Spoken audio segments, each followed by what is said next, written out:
বাংলাদেশ, নেপাল, শ্রীলঙ্কা ও ইন্দোনেশিয়ার পর এবার দুর্নীতির বিরুদ্ধে জ্বলে উঠেছে এশিয়ার আরেকটি দেশের জেনজিরা।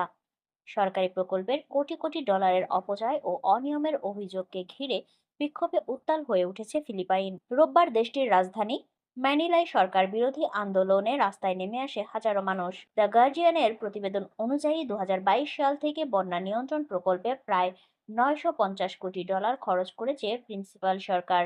কিন্তু বর্ষায় রাজধানী সহ বহু এলাকা পানিতে ডুবে যাওয়ার প্রকল্পে ব্যাপক দুর্নীতির অভিযোগ উঠেছে। এই ক্ষোভই এখন বিক্ষোভে রূপ নিয়েছে। রোববারের আন্দোলনে বিক্ষোভকারী প্রেসিডেন্ট প্রসাদের সামনে সমাবেশ করার চেষ্টা করলে তাদের আটকে দেয় পুলিশ। এতে মুহূর্তেই ছড়িয়ে পড়ে উত্তেজনা। পুলিশের দিকে পাথর নিক্ষেপের পাশাপাশি সড়কে টায়ার পুড়িয়ে অবরোধ সৃষ্টি করে বিক্ষোভকারীরা। পুলিশও পাল্টা টিয়ার গ্যাস, ওয়াটার ক্যানন ও ফ্ল্যাশব্যাং ব্যবহার করে।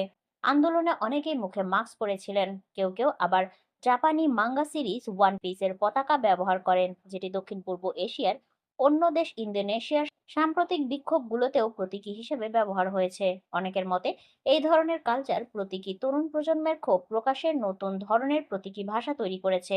এই বিক্ষোভের সঙ্গে মিলে গেছে সাবেক একনায়ক ফার্দিনান্দ মার্কস সিনিয়রের সেনাশাসন জারির বার্ষিকী। তখনকার মতোই এখনো দুর্নীতি আর ক্ষমতার অপব্যবহারের অভিযোগে রাস্তায় নেমেছে মানুষ। পুলিশ বলছে বিক্ষোভকালে বেশ কয়েকজনকে গ্রেফতার করা হয়েছে। এছাড়াও সংঘর্ষে আহত হয়েছে বহু মানুষ।